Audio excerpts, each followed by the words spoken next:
Hello viewers, I am Dr. Rahul Reddy from ANDROCARE Andrology Institute, Hyderabad. In this video, we will discuss about seminal infections or infections in the sperm. Because most of the patients, they are worried about the moment they see some infection in their semen analysis report, they are worried. And they are worried if you see some websites, they directly, the moment you Google about seminal infections, they show diagnosis as cancer, prostate cancer. This is not the case. These seminal infections are not harmful for your body. What happens is only this can affect your sperm quality or sperm count, and rarely this can cause pain in the testis and pain in the prostate. So now, why these infections come and from where these infections come? This is what you want to know. So now there are three ways that these infections enter into your seminal tract. One, external source. External source means this is related to hygiene or sexually transmitted diseases. So now what happens? Now all the males generally they have to retract the external foreskin daily when they take bath, and they have to clean it regularly. So now if they don't clean it, all this pegma which is formed below the foreskin, slowly bacteria starts growing on that, and this bacteria enters the urine tube and it goes into the seminal tract and cause infection.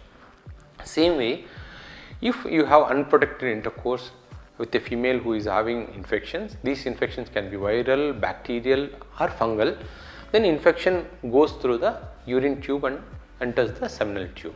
And second way you get these infections is from the urine tract. That means if you have any urinary tract infection, bacteria from this urine tract can enter in the semen tract. And third way of getting these infections is through the motion pipe. Because if you see the anatomy, motion pipe and we call it as rectum, and the semen reservoir which is called seminal vesicle, both are close to each other.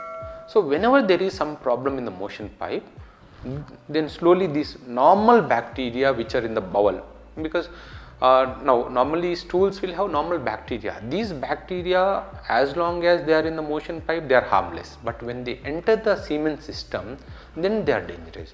So now why this bacteria enters is any disturbance in the rectum.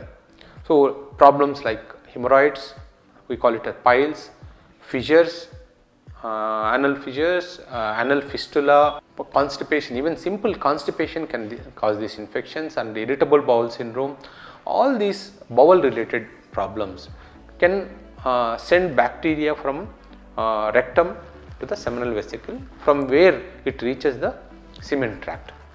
So these infections have to be identified, root cause has to be identified, and start treatment from the root cause. So if it is bowel related problem, if it is constipation, then you have to treat the constipation first, then treat the seminal infection. Otherwise what happens, every time you give an antibiotic, new bacteria will come in. So you have to treat the root cause. So consult a good andrologist, they will do semen culture, they will do a scrotal Doppler, if necessary they will do a prostate scan or transrectal ultrasound, so that they can understand from where this bacteria is coming and then treat the root cause.